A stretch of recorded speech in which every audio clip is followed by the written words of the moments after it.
Hello guys. आज हम भरहुत स्तूप के बारे में बात करेंगे। जैसा कि हम लोग जानते हैं, भरहुत स्तूप शुंग कला के सर्वोत्तम स्मारक स्तूप है। भरहुत स्तूप मध्य प्रदेश के सतना के समीप स्थित है। इसके अवशेष अपने मूल स्थान पर आज नहीं है, किंतु उनके जो बेष्टनी है और तोरण है, भारतीय संग्रहालय कलकत्ता तथा प्रयाग संग्रहालय में सुरक्षित है। और इनके कुछ जो अवशेष हैं, भारतीय कला भवन वाराणसी तथा सतना जिले के रामवन संग्रहालय में रखे गए हैं। और स्तूप के कुछ अन्य जो अवशेष हैं, वो प्रिंस ऑफ वेल्स संग्रहालय बम्बई में संरक्षित किया गया है। 1873 ईस्वी में कनिंघम महोदय ने इस स्तूप को खोज निकाला था।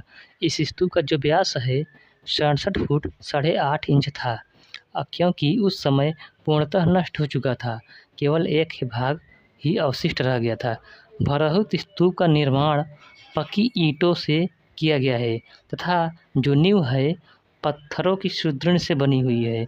स्तूप को चारों ओर से घेरने वाली गोलाकार वेदिका जो कि पाषाण निर्मित है, उसमें संभवतः 4 तोरण द्वार लगे थे। इस वेदिका में लगभग 80 स्तंभ थे, जिनके ऊपर उष्णिश बैठाए गए थे। 2 स्तंभों के बीच में 3-3 बड़े पत्थर लगे हुए थे, जिसे सूची कहा गया है। वेदिका का संपूर्ण गोल घेरा 330 फुट के आकार में बनाया गया था। स्तूप तथा वेदिका के बीच की भूमि प्रदक्षिणा पथ कहलाता है और स्तंभों के बीच में चक्र तथा ऊपर नीचे अर्धचक्र बनाए गए थे। इन्हें विविध फूल पत्तियों, विशेषकर कमल दल से सुसज्जित किया गया था। भरहुत स्तूप मूलतः ईंट गारे की सहायता से अशोक के समय में बनवाया गया था, लेकिन इनकी पाषाण वेदिका तथा तोरणों का निर्माण शुंगों के काल में हुआ। स्तूप के पूर्वी तोरण पर उत्कीर्ण लेख में शुंग शासक धनभूति का उल्लेख मिलता है। भरहुत स्तूप के वेदिका, स्तंभ, तोरण पट्टों पर उत्कीर्ण मूर्तियाँ एवं चित्र महात्मा बुद्ध की जीवन की घटनाओं, जातक कथाओं तथा मनोरंजक दृश्यों का प्रतिनिधित्व करते हैं।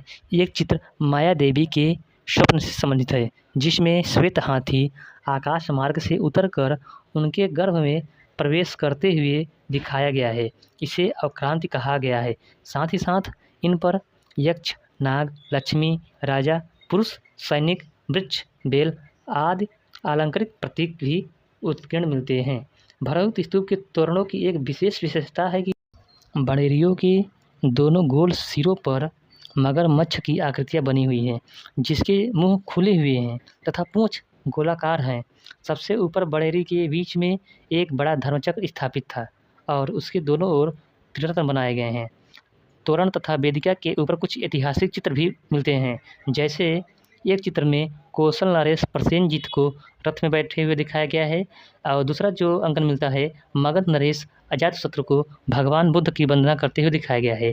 और इसमें बुद्ध की कहीं भी मूर्ति नहीं मिलती, अपितु उनका जो अंकन है स्तूप, धर्मचक्र, बोध वृक्ष, चरण पादुका, त्रिरत्न आदि प्रतीक चिन्हों के रूप में मिलता है।